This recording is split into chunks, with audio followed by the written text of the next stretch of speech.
bonsoir. Abino tout Bolanda Track Info ou toujours ça là. Alors Track Info yo est basé toujours sur les actualités qui se passent au Congo, peuple congolais. Alors dossier à Makassia Toluni Tolobela, c'est le dossier Jean-Marc Abound. Jean-Marc Abound, vous savez que c'est lui, c'est là Mabounda, comment tous ont bénéficié. Il y a vol électoral au Salamana Congo. Et c'est comme ça que Kabound a été élu président de la, vice-président de l'Assemblée nationale. Donc nous avons surtout les cas de négociation à Kingakati. Donc Félix Tshisekedi Kabila Nazo Pesayo présidence, Nako Pesayo vice-président de l'Assemblée nationale, Nako Pesayo na Sénat candidat président aux Alamutunanga Kabila. Et puis il y a Nini Oyo Alandi, vice-président et Sénat à Ozalamuta Joseph Kabila. C'est comme ça s'est passé là-bas. C'est comme ça c'était conclu leur marché. Et vous avez vu qu'après le temps, c'est Basali Bablo, les gens du PPRD ou bien tout chacun ensemble, FCC, votant, il dépêche surtout à la personne de Kabound, vous voyez la vidéo Ezali, où il y a le bas qui est Moutarosa, la FCC m'a photo, comment il avait dit? Abi Moutarosa, la FCC m'a bichon photo télémélaï. Parce que FCC est un vrai partenaire, comme vice-président de l'Assemblée nationale, mais aujourd'hui, à la surprise de tout le monde, Jean-Marc Abound, Basali Maramnabango, Fatia Goma na Yanké, s'occuper Marambango, la solo, sur les avrais to éviter. Alors, créer l'Assemblée nationale en Dengue Nabango, ou Babimisimbo, président de l'Assemblée nationale, et Kabound a mis vice-président de l'Assemblée nationale. Azongi Kandenga Zalaki. Mais vous voyez que pour que Kabound a vice-président de l'Assemblée nationale, ils ont envoyé les gens de l'UDPS Babouka après choix à l'Assemblée nationale. Babouka va quitter l'Assemblée nationale. Mais aucun membre de l'UDPS n'a été interpellé. La justice a fermé les yeux. Or que le crime en États-Unis, Tilelo et belé à l'Américain, parce la prison. Justice Zolandi la bango pour na bakenda kokota na Sénat ya États-Unis. Babouka ndeka batayi UDPS basala na Congo. Les États-Unis moko bazolandi la bango. Mais na Congo kuna le membre de l'UDPS à la tête Jean-Marc Abound bakenda babuka biloko na kati l'Assemblée nationale. Silvano Kasonga monate justice à Congo pe mona nangote tina moya leo toujours le banabino awa. Azonga na vice-président de l'Assemblée nationale. Akomane ko inaugurer ba toilette comme boyebi, akomane ko sala ba inauguration ba toilette. Alors Naba pont à Mickey, 1,5 mètre à Tcheba photo. Avant d'aller à la biloko wana. Mikolo tu connais que ba pratique mo oui.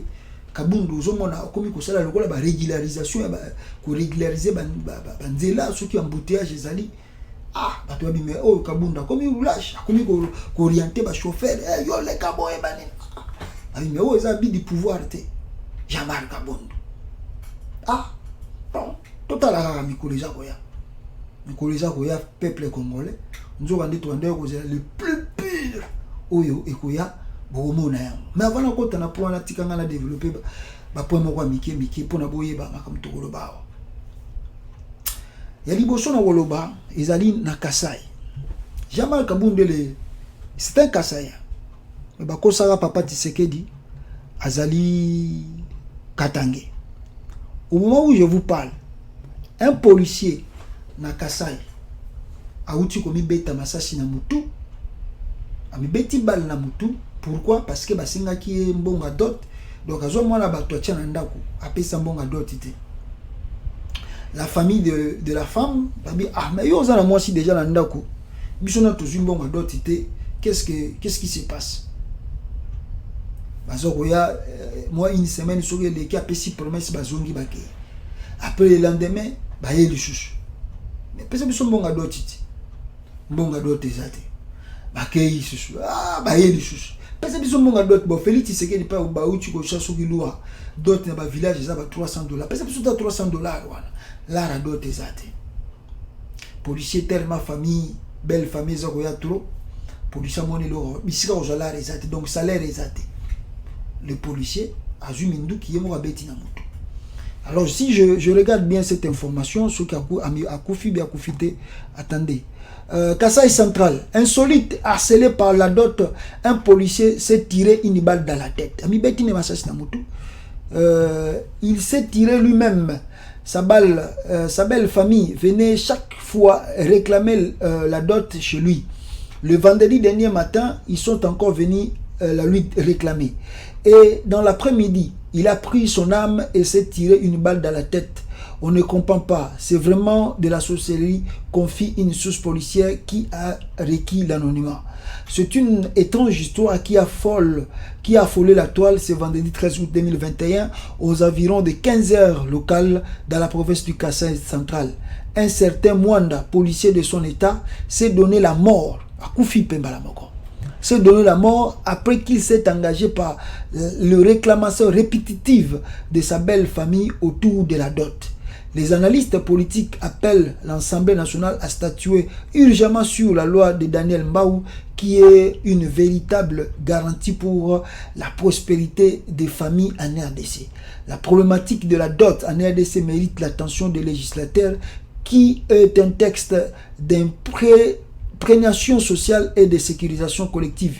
Il prend les valeurs au cœur de la vie familiale, comme l'avait expliqué le professeur et député national Daniel Mbao. Ah, Daniel Mbao, mutakoti sabadot bafuta bandobala na $500. Awa siko policier meko miye moko boina Nicolas azanga kimbonga dot. Donc Daniel Mbao a eu raison. Donc mabala mikolo na Congo komi à 500 mais babi na ngaso ata ekiti na ngo 500 mais bongo biloko bazoko tia sikoyo pesa no $500 na dot bongo sikoyo ba chaussure ko somba ba climatiser ko somba ba biloko ko somba wana pona compagnie dot wana yango na ndimte ko kisa dot so ba $7,000 ba $10,000 so $5,000. Donc entre parenthèses peuple congolais policier mi bomi pona nini salaire exact il gagne combien par mois, il touche combien?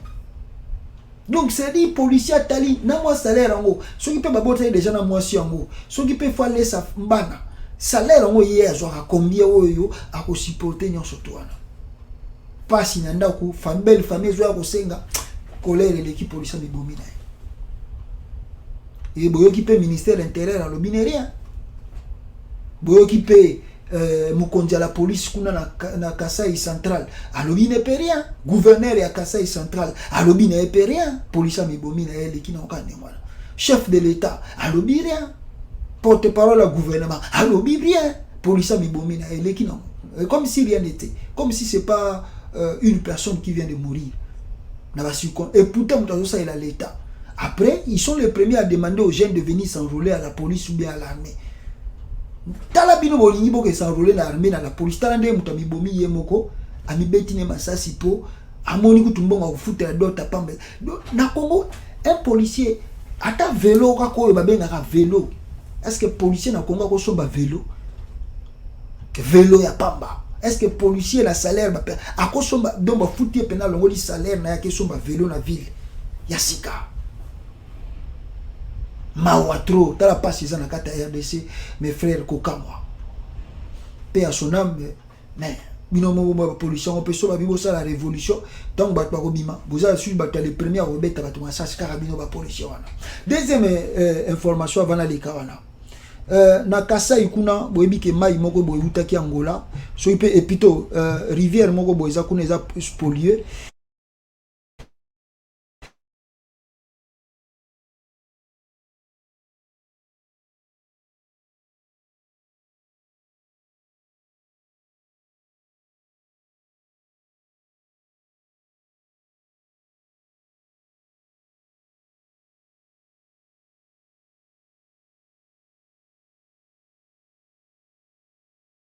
Je crois que voilà, la connexion est rétablie.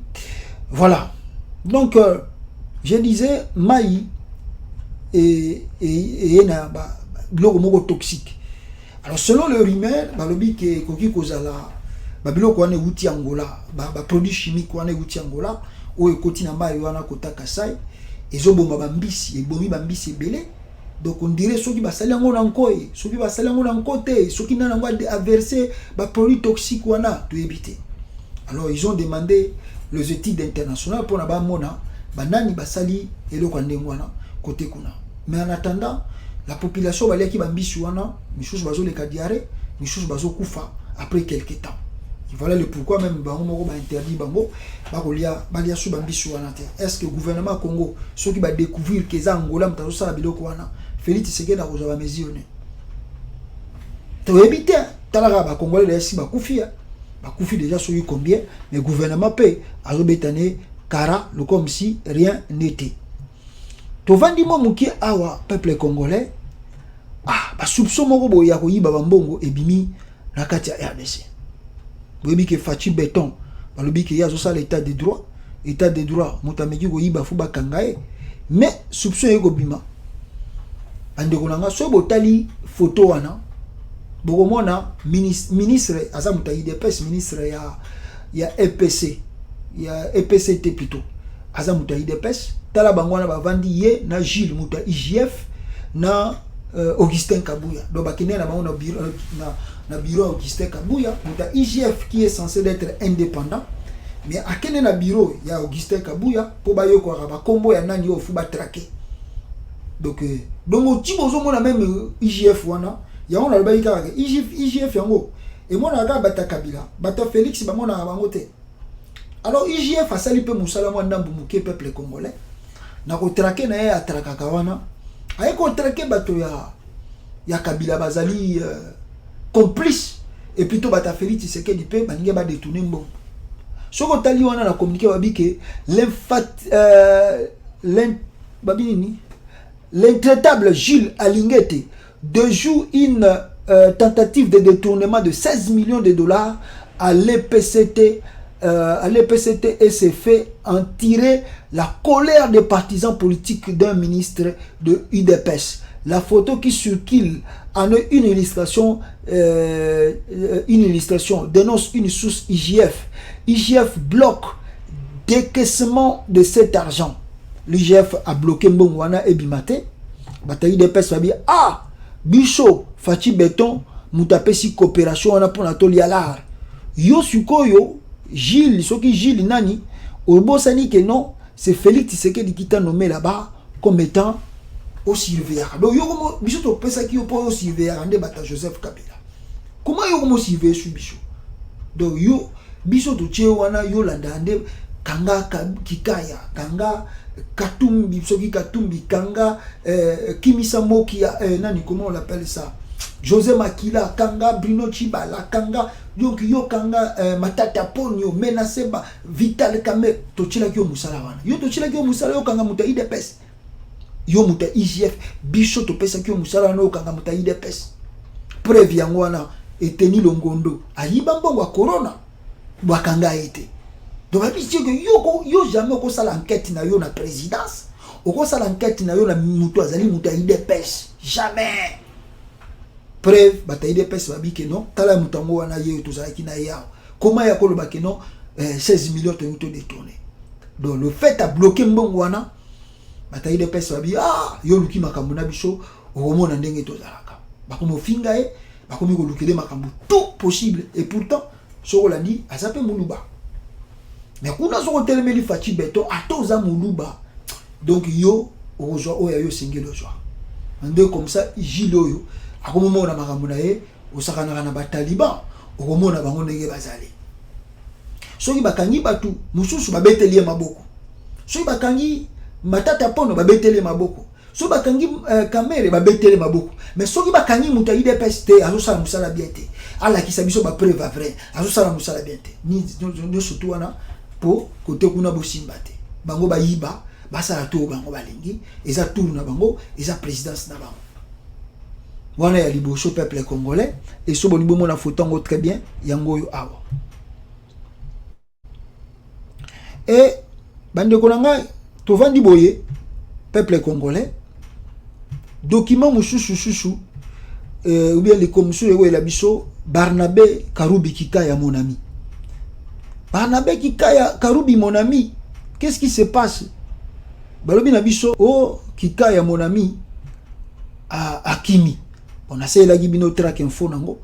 Bolanda ginde to développer ki track wana ya Barnabé Kika ya mon ami Akimi Congo.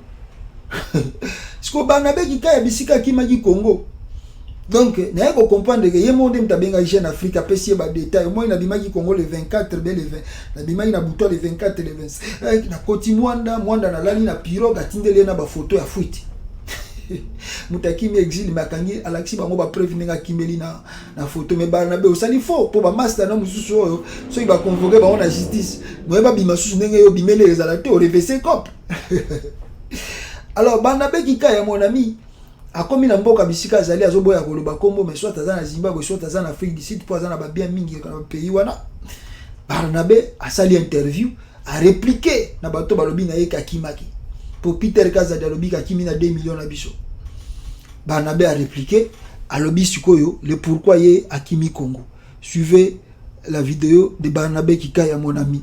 J'ai eu des menaces, j'ai eu des appels anonymes. Au début, je les négligeais, mais elles étaient de plus en plus persistantes. J'ai été averti, je ne peux pas en dire plus, par mes proches qui côtoient aussi des milieux, certains milieux, qui m'ont dit que je devais quitter le pays. Et c'est ce que j'ai fait. Lorsque je suis parti dans des conditions infrahumaines. Pour que je n'arrive là, c'est pour vous dire que la menace était très sérieuse. Ils ont essayé par tous les moyens de me réduire au silence en inventant des dossiers qui n'ont ni tête ni queue. J'ai été convoqué par exemple par la justice dans cette histoire de carte bancaire liée au trésor public. Je n'ai jamais eu de carte bancaire liée au compte du trésor public lorsque je n'étais pas en fonction. Et les fonctions que j'ai occupées étaient celles de secrétaire particulier du chef de l'État et ensuite conseiller diplomatique. Et dans les deux cas, j'avais des missions secrètes, s'il faut le dire ainsi, et des missions spéciales de lobbying et tout ça qui nécessitaient une carte. Voilà. Voilà, Barnabé Kika, mon ami, alobi que non, ce qui est, en tout cas, Nebo Chukolanda, Abimi Congo, Akimi Ndeko Kima. Voilà le pourquoi même Boyo Kandenge, Muto Atonda Monoko, ABC Awa. Boyo Kandenge, Kabuya Lobinai. Oh non, bakose linga pona makambu ya carte visa. Ye wana Akimi na bwatu, neti shega Akimi. Hein? Akaki monoko. Tele makoya ko justifier makambu. Bolobi ke bakose li wana, batu baye bayango. Siko tango bat na eloko musu na yokati ya solo. Donc bato na ba ganga film penda donc Congo ya bakwa tala Kika ninga zolo nani Kabuya Peto ninga zolo ba awa et pourtant lui la justice on peut ba bengisa ki na ba ina bino awati na bisaki bino ta la justice on ba bengisa on ka Kabuya pour la formalité pour ba mia surtout bengisi epete ba mona ga lokola état de deux au salamate mais to bomona ki tant ba bengisi matata pour na zo kenete batinda police Kabuya kega mbala mona justice dossier pesini balobi ono mutakende ko porter plainte azobanga alobia azokoko mate donc Kabuya salongi dossier et pourtant mutu wana azobabeke bamba azo menacer babike soko meki soko ya na justice wana to koboma oto bomina mbasino na bana nayo na parquet wana bazo sa appel côté pour na ko protéger mutu wana ausali ayebike kuna bokonjo eza ya bango soko meki ko forcer ba yape babomi yo basali pe bani na bango kasonga okipe ote prévane bakulu na wana IDPS bakenda kobuka bureau parti ya Martin Fayulu ba porta bango plainte boyoka suite ya dossier bakenda ko porter plainte ya président na bango wana ya parlement debout ya Zando tonga finga ka Janine Mabunda boyoka suite ya dossier le teni longondo babimisi ba rapport boyoka suite ya dossier donc kuna to porter bango plainte donc ozo l'examen era pamba ba kosala bango rien mais soko za mukongo za mushwaili oza mungala ba porter plainte ndengwana yo komona suite ya ndenge nini police ko ya ndenge nini ba justice ko sala na ba convocation ye wana Kabundu pe na kotiela bino sur vidéo boyoka Kabundu ndenge azoloba awa pourquoi justice zo bengisa ite boyoka Kabundu et Kabuya plutôt. Nous n'accepterons jamais victoire na biso autozi au prix des sacrifices autokofisi batebele. Cette fois-ci, si quelqu'un ose s'amuser de cette manière, tous les combattants de l'IDPS ces jours-là vont porter les armes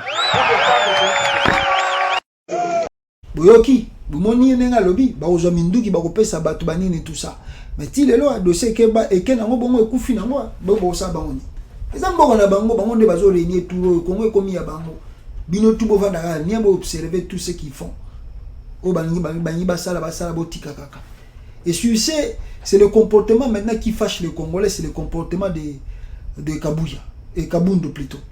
Ah, Kabundu pas comme il est en droit na Congo. Kabundu a comme il est en droit. Je vous assure, Kabundu a comme il est sur Koko Kendoko. À sa première vice-président de l'Assemblée nationale, s'il vous plaît. Kabundu wana.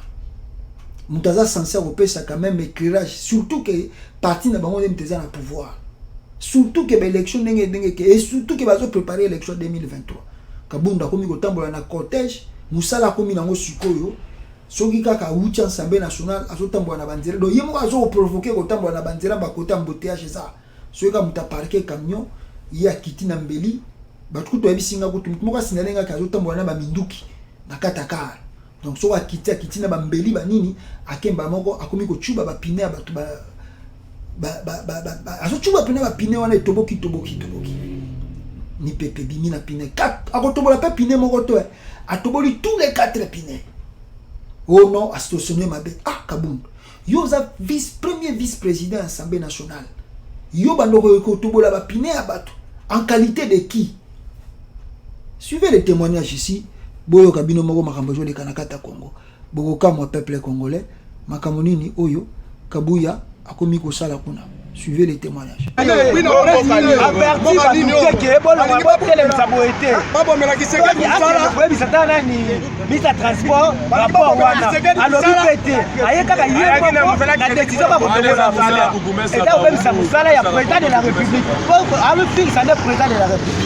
Hasta la musala c'est na parlement atika musala musala musala papa wana eza musala bukume saba umufape sa bukume sa mtachezo pano kuna pana parking ya komiso le kani amudele eza te mututena ça sens na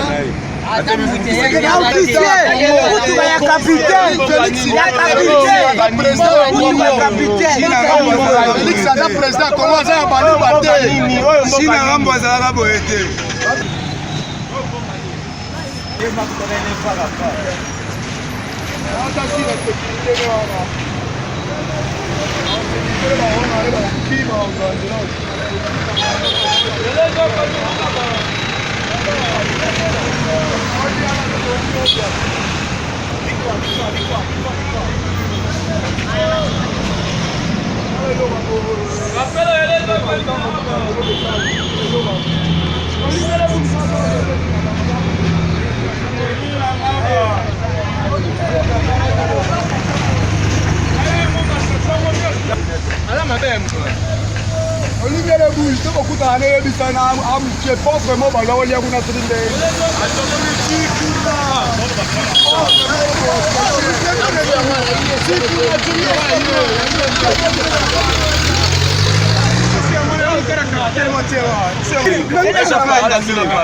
expliquez.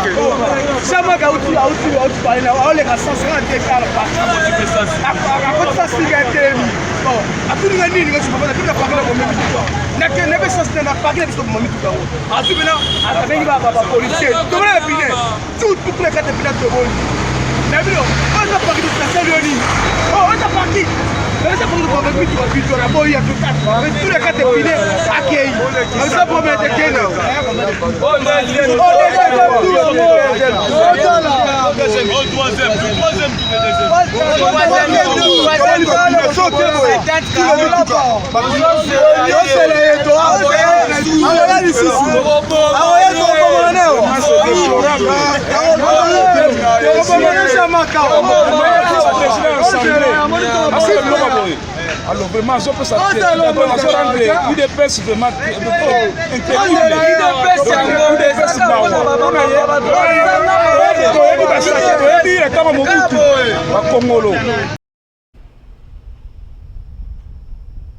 voilà, Nengi Kolanda yango peuple congolais. Donc voilà un peu Oyo Eleki ou bien Kabunda Makamba Komi Kosala Bande Konangai. Donc il part là-bas, il fait tout ce qu'il veut. Akomi Kokende Tiko Ketobola Pine Batou Nabanzela. Donc lui en tout cas le président de l'Assemblée nationale, mais à Kominae Moutarotobola Bapina Batu.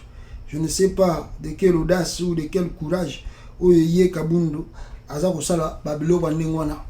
Sur l'état de droit, Congolais, c'est ça l'état de droit, on ne sait pas.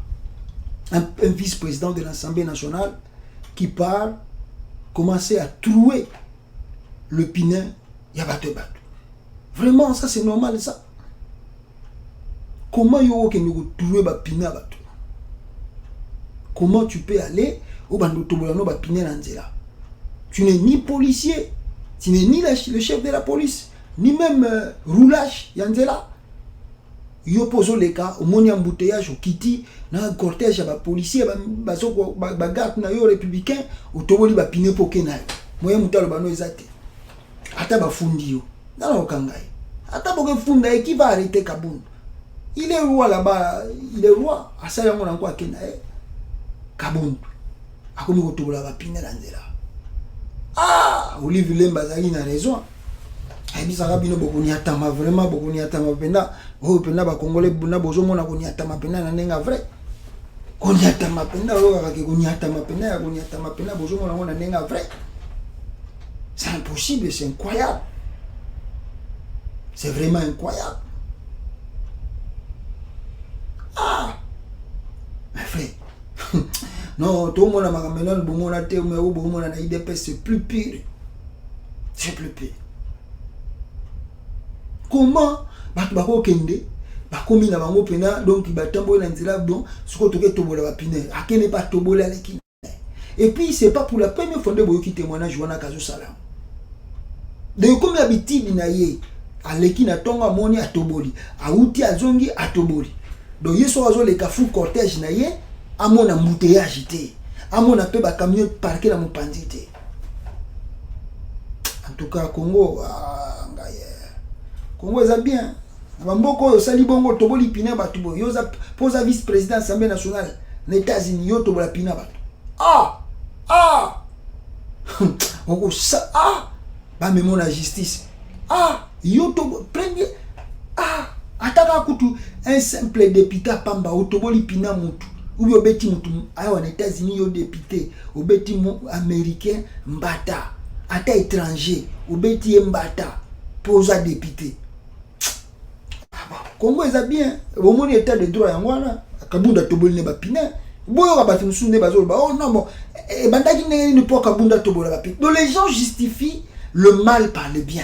Donc les gens bazo courager oh Kabunda sali bien banzela pe bato bazo temisa mai tout Kabunda hier azo tobola et ça crime azo sala ko tobola ba pina bato.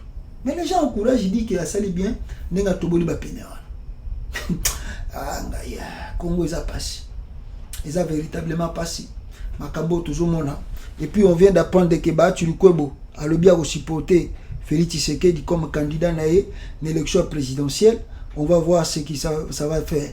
Et entre-temps, le couvre-feu, léger yango, rezongi, boîte de nuit zongi, awa suko ba congolais ba yo karaté ba yo kiboy. Bon mon ambiance ko banda susuna Congo, bakamba ba élection na, et taliban moté ba zongi la bango ba boîte de nuit na ba bar. Mawa trop peuple congolais au lieu de se concentrer aux choses sérieuses, entre-temps au mona na suka susu, vie tindela quelque chose. Master, nanga na zo kemba fort, ba ko peso moi $50, moi $100. Lié dans le na babar na ba masangeza ngatina bozwa conscience que mboka ezo kene mabe pour faire quelque chose bolingité soulèvement populaire bolingité tikaka jamais kabunda tobola rapine na binota na ndengwana na nzela comme ça vous comprendre que non so boluki vraiment soulèvement populaire était vrai et ça na mboka wana boniata manenge Olivier Lembe aibisaka bino peuple congolais. Alors bon tala pe Congo ngo botala kisasa ngo ndenge za salité. Regardez la vidéo.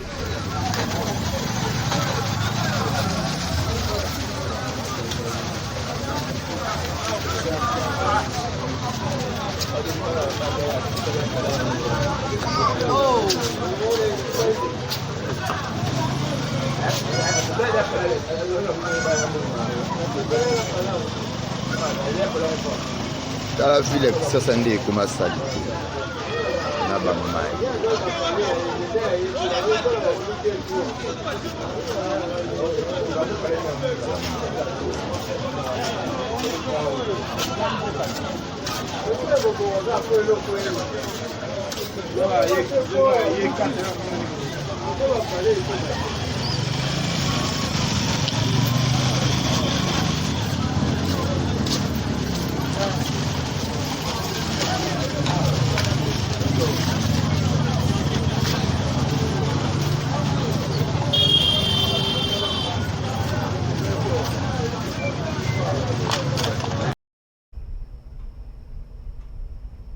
Voilà. C'est grave encore, c'est grave ce qui se passe dans ce pays, la RD Congo. Alors, au lieu écoute le compteur année, très bien. Et avant qu'on se sépare, je me remis que Bolanda, vidéo ya Moïse Katumbi. Pour le couple Katumbi, chaque séjour au village Kashobwe est une occasion de le rendre meilleur, comme ses travaux d'électrification de son hôpital général à l'aide de l'énergie solaire. Une aubaine spécialement pour la salle des soins intensifs dotée à l'hôpital par le chairman. Une salle, on le rappelle, dont chacun de lits comprend un extracteur d'oxygène, une pompe électrique ainsi qu'un respirateur. Un équipement opportun en ce temps où le coronavirus poursuit sa croisade meurtrière. Il y a également un lit de réanimation spécialement dédié aux nouveau-nés. Quand un nouveau-né qui vient, c'est-à-dire au monde avec des problèmes de santé respiratoire, on peut le réanimer sur ce lit-là. Le même effort d'électrification s'est étendu à l'hospice des vieillards ainsi qu'au tout nouvel orphelinat y construit. Les nuits ne sont plus les mêmes dans ce village au bord de la Luapula. Mungu amulinde mwetu mukashobwe mtoto wa Kashobwe. Pabintu wako netufanizia mwetu mukashobwe. Mone aina wote wanapewa ile neema ya kuchunga watoto wale hawana na mama na baba. Tunamulilia Mungu asaidie tena Katumbi. Eko na kwa kuituangalia huku. Atukose kile atakula kulumbashi anetuletea na huku na shetu nakula. Pour compléter le tableau, des forages industriels d'eau y ont également été performés pour que cette denrée vitale ne manque dans aucun ménage. L'occasion faisant le larron, c'est sous l'auspice de cette énergie électrique désormais permanente que le président Moïse Katumbi se met à la pratique nocturne du tennis avec les jeunes académiciens du village qui n'ont plus à se plaindre des obscurités profondes de leur contrée. Voilà, ça c'est Moïse Katumbi que vous venez de voir là-bas, peuple congolais, comme Aouti, Ko, Zalanaye, Nabatu. Donc voilà un peu l'information qu'on avait à partager avec vous et on va terminer cette information. Je vous propose encore les comportements, les bizaleli, des abato bazu pouvoir, Saddam Hussein Nekara, Mona Mobutu, Kongolo Mobutu, Zanga Mobutu, Saddam Hussein Asika, King, au film total King Kong, il y a Kinshasa Bimi, c'est Jamal Kabound, l'homme fort, Bogosa Lenini. Et puis avant Koutna Bosana, avant na Bosana, nani, on nous signale que Nzanga, Moindo Nzangi a outu qu'on nommé na ministère y enseignement, a nommé petit frère nae.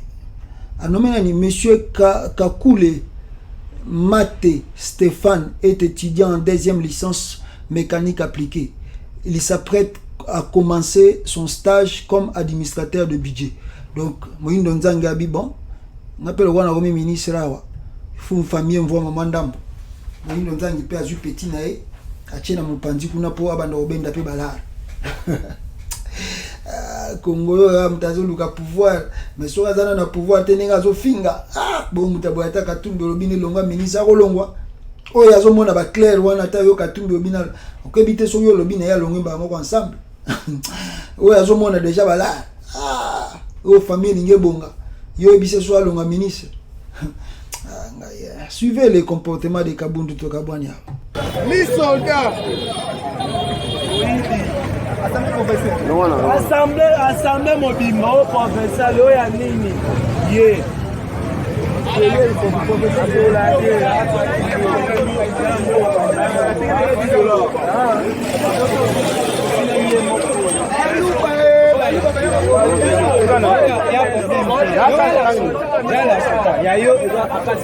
Papa, moi Jean-Marc, Jean-Marc, quand on minute on a qui n'a coup constitutionnel, nazo bongisa, na ok ti na coup. Moi Jean-Marc, franchement, moi Jean-Marc, na ok ti na coup. Parce que on est dans les droits. Papa, il y a ça en gauche, ça calme.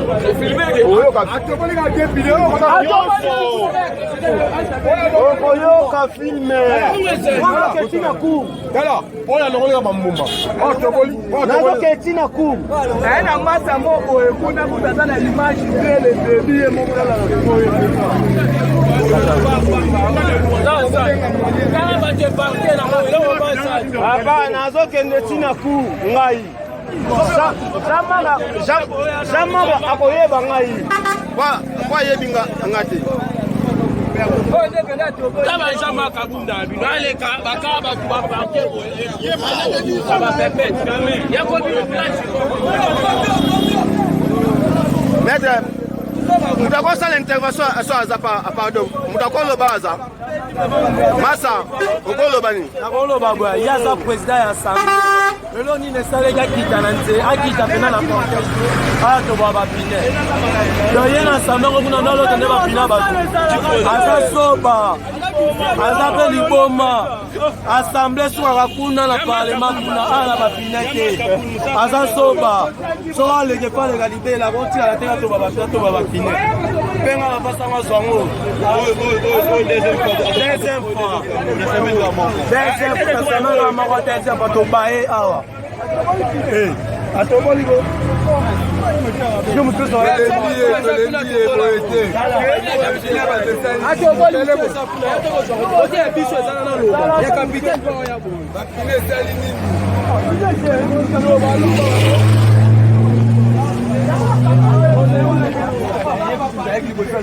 vous voyez, c'est ça l'état des droits. Bon, pour moi, vraiment, j'ai vraiment beaucoup regretté parce que j'ai garé mon véhicule et Jean-Marc Kaboun, il vient directement, il a trouvé tous mes pneus. Donc, vraiment, ça me fait mal. Mais je vais voir qui est Jean-Marc Kaboun aujourd'hui même.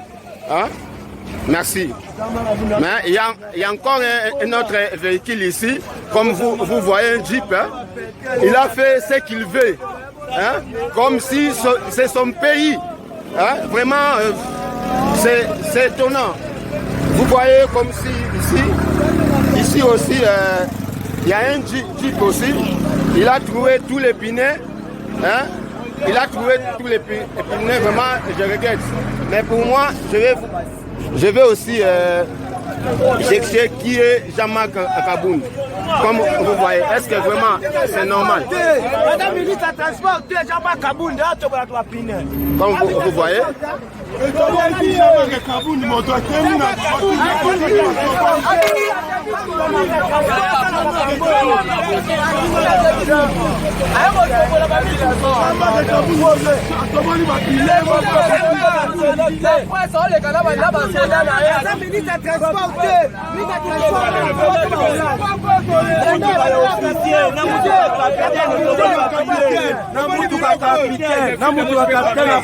Papa, je suis la police nationale congolaise.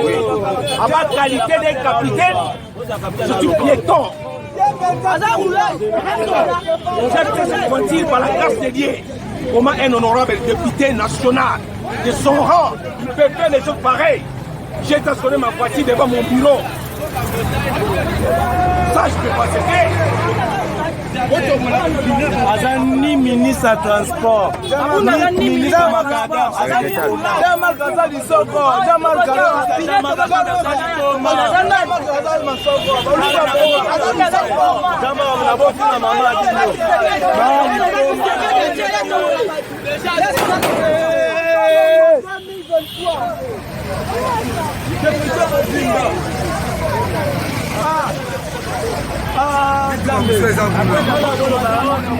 S'il vous plaît, papa. Ça?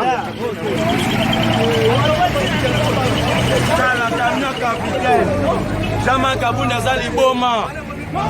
Kala papa.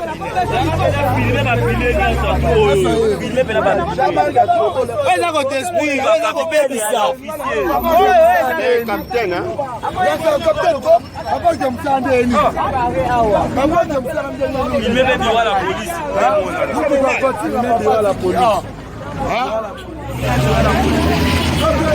C'est un capitaine de la société.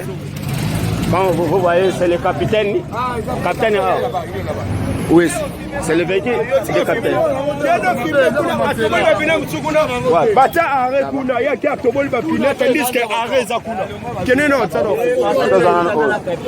Papa, c'est vous le...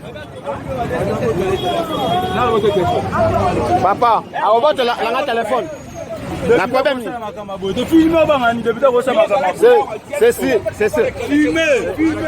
Mon véhicule ici aussi, il a trouvé même le... Papa, un député. Papa, Jean-Marc Aboun, tous les quatre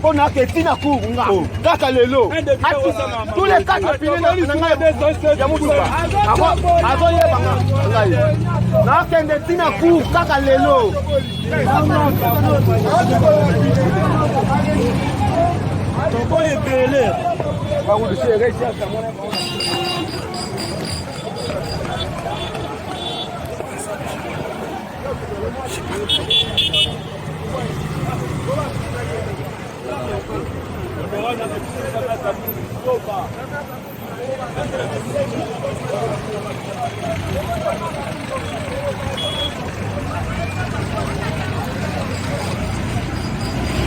Comme vous voyez, c'est vraiment étonnant.